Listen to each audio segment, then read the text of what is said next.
India's southern state of Kerala is on high alert after cases of Nipah virus. The state also reported deaths due to the disease. And guess what? Restrictions have been imposed in Malappuram district. Wearing face masks has been made compulsory. Schools, colleges and other educational centers in the district are closed. Public gatherings have been restricted to prevent further transmission of the virus. It feels like a COVID-19-like era is back. But this time, it's Nipah.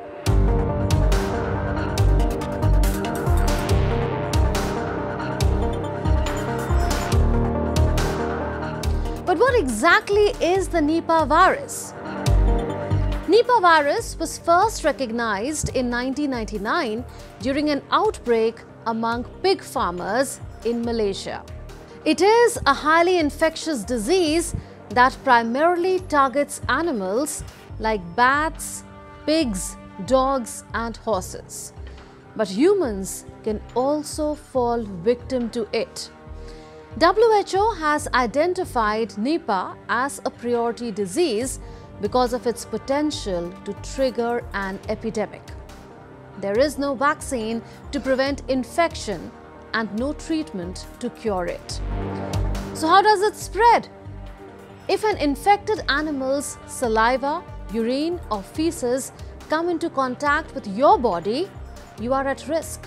For instance, an infected animal bites into a fruit and then you eat it, or you climb a tree where infected bats live. And while it's possible for Nipah to spread from person to person through close contact, that's not usually how it is transmitted. Now here's the alarming part. Nipah's case fatality ratio can range from 40% to a staggering 75%. That means nearly half to three-quarters of people who contract Nipah won't survive. To put this into perspective, consider this. During the peak of the COVID-19 pandemic, the case fatality ratio was around 3%. That's significantly lower than Nipah's lethal potential. There have been over 22 deaths due to Nipah in Kerala since 2018. So what are the symptoms of Nipah?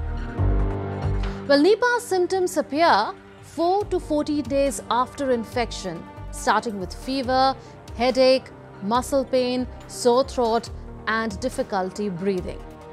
If left untreated, the infection can progress to brain swelling or encephalitis, leading to confusion, drowsiness and seizures.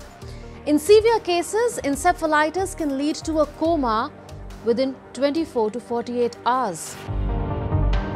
As we've discussed, there is currently no treatment or vaccine available for the Nipah virus. The primary approach to managing the infection in humans is supportive care.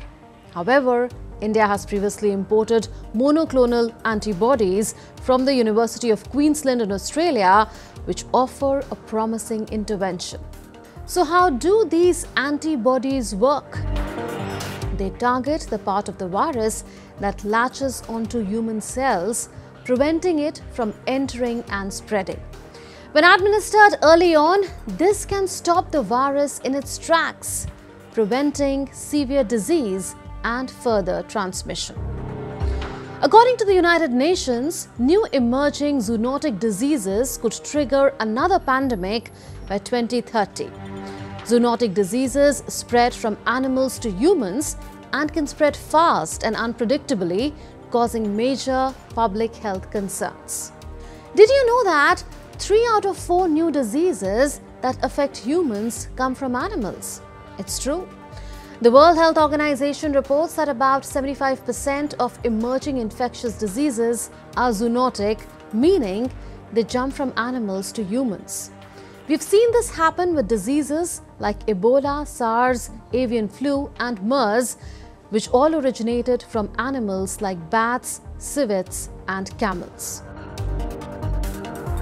Moreover, diseases spread by insects like mosquitoes and ticks such as dengue fever, chikungunya and Zika virus are becoming increasingly common.